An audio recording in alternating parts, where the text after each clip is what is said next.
नमस्कार, मी त्रिवेणी काश्मीर रेसिपीमध्ये तुम्हा सर्वांचे पुन्हा एकदा मनपूर्वक स्वागत करते। उन्हाळ्याच्या दिवसात किंवा बिर्याणीसोबत बऱ्याच वेळा आपल्याला कोशिंबीर भेटते, अर्थातच काकडीचा रायता भेटतो। तर ती रायत्याची रेसिपी मी इथे आज तुमच्यासाठी घेऊन आलेली आहे। ही रेसिपी करायला अगदी सोपी आहे। अगदी 3 ते 4 मिनिटात हा रायता तयार होतो आणि बिर्याणीसोबत म्हणा किंवा पुलावसोबत किंवा तुम्ही इतर वेळेसही तोंडी लावायला हा रायता उन्हाळ्यामध्ये खाऊ शकतात। खूप छान डिलिशियस अशी ही रेसिपी आहे आणि तितकंच शरीराला थंडावा देणारी अशी ही कृती आहे।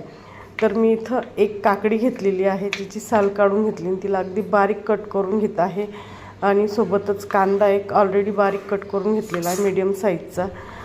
इथं तुम्ही तुमच्या आवडीप्रमाणे बीट किंवा टोमॅटोसुद्धा ॲड करू शकतात। मी टोमॅटो स्किप केलेला आहे कारण की मला टोमॅटो आवडत नाही आणि बीटही तुम्ही तुमच्या आवडीप्रमाणे ॲड करू शकतात।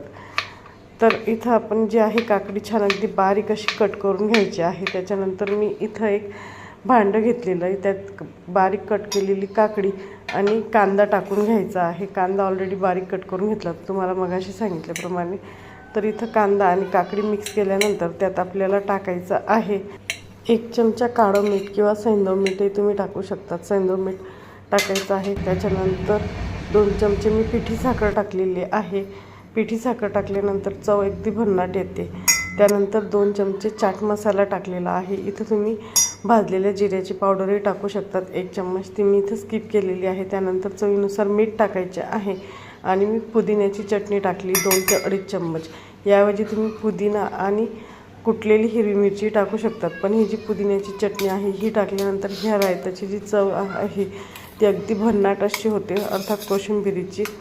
तर मी इथं पुदिन्याची चटणी टाकली, जी माझ्या फ्रीजमध्ये एनी टाईम अवेलेबल असते।